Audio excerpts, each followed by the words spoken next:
Kung merong prangkisang naka-jackpot sa trades this season, yun ay walang iba kundi ang Lakers at si LeBron. Nakuha nila si Mark Williams at Luka without trading and keeping Austin Reeves sa kanilang sistema. At alam naman natin ang pagkuha kay Luka ay para sa future ng kanilang prangkisa. Pero kung titingnan natin sa kasalukuyan, napaka-competitive din ngayon ang mabubuong rotation nila. With LeBron, Luka and Reeves playing together, napakahirap i-contain ng bagong backcourt ng Lakers. Dahil si James at Doncic ang dalawa sa pinakamagaling mag-execute ng spread pick and roll sa liga. At idagdag pa si Reeves na dead eye sa 3-point area. At individually ay wala naman talagang question sa mga talento nila. Ang tanong na lang ay kung paano sila magja-jive ng magkakasama. Tama nga kaya ang iba na hindi mag-work ang kombinasyon nila? O makikita natin ang bagong bersyon ng Lakers na magpapaangat sa kanilang prangkisa? Tara't pag-usapan natin ang Los Angeles Lakers.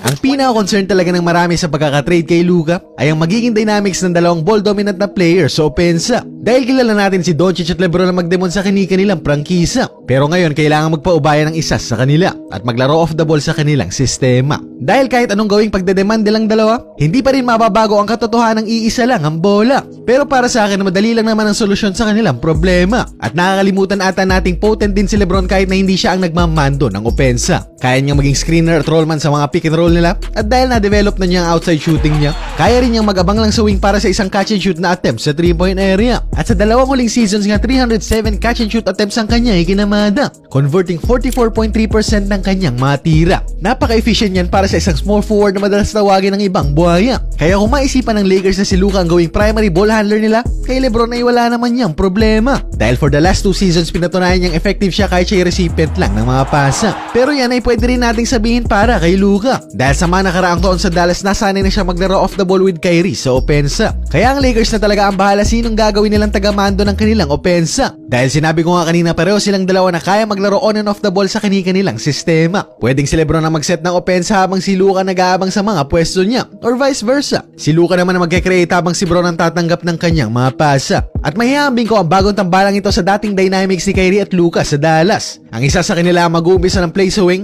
habang ang isa ay mag-aabang sa kabilang banda ng court. At sa gravity nilang nahihila individually, pipili na lang ang depensa kung sino ang kanilang priority. Magsesend ba sila ng double sa ball handler o papanoorin na lang nilang tostahin ni Luka or LeBron ang kanilang primary defender? Dahil on a single coverage wala namang kayang bumantay sa kanilang dalawa. At kung mag-send naman sila ng double sa depensa, malilibre naman ang isang nag-aabang lang sa 3-point area to either pull up sa tres or drive hard sa loob ng pintura. At didagdag pa natin si Mark Williams na kapag healthy ay isang halimaw sa shaded area. Isang 7-footer na may 9'9" na standing reach, isang damulag na offensive threat ito para sa Lakers. Solid na rollman sa pick and roll at magaling siyang gumalaw off the ball. At sa laki niyang yan, mahirap siyang hindi makita lalo kapag tinaas na niya ang kamay niya. Kaya napaka-solid na itambal ito kay LeBron at Luka. Dahil ang pick and roll game talaga nilang dalawa ang pumapatay sa depensa. At kung si Mark Williams pa ang rollman mo sa shaded area, game over na talaga para sa kabilang prangkisa. At pangsyam pa nga din siya sa offensive rebounding sa liga.